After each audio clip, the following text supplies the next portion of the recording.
Ashamaa harka fuunee akkam jirtu jaalatamtootaaf kabajamtoota miidiyaa hawaasaa karaa kamiinuu nu hordoftan akkuma beekamu yeroo garaagaraatti viidiyoo garaagaraaf viidiyoo barsiisuu fi viidiyoo bashannansiisoo qabadheessin dhiyaachaa akkan ture beekamaadha.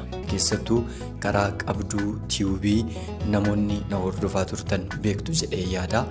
Karaa tiiktookis warroonni na beektan tiiktookii niif mucaa siikoo mandoo jedhamu tiiktookii qaba.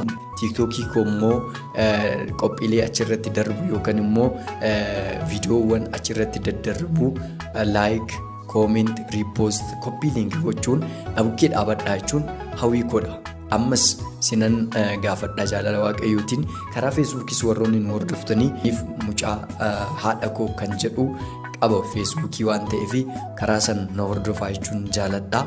Maarree wal guddisnee wajjiniin haa guddannu. Unitis power jetti warri faranjii tokkummaan humna waan ta'eef wal qabanneet laga ceenaa Oromoon akkuma mammaaku jirbiin wal gargaarteet arba hiite akkuma jedhamu wal gargaarree waan guddaa hojjechuu dandeenya.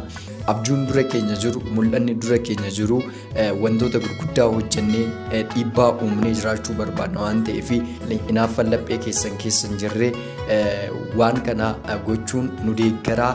Har'as nu bira dhaabadhaa. Follow gochuun keessan nu fayyada. Subscribe gochuun keessan, like gochuun keessan, repost gochuun keessan, commentii barreessuun keessan, yaada keessan nu qooduun keessanii nu fayyada. Sababni isaa jabeessee nu dhaaba waan ta'eef kanaaf like, comment godhaa. Yaada keessan nu qoodaa.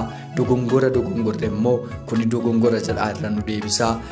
Wanta sirrii ta'e immoo itti nu jabeessaa. Jabaadhaa. Simbukkee jirra jedhaa nu deeggaraa. Yaadni keessan yaada guddaadha waan ta'eef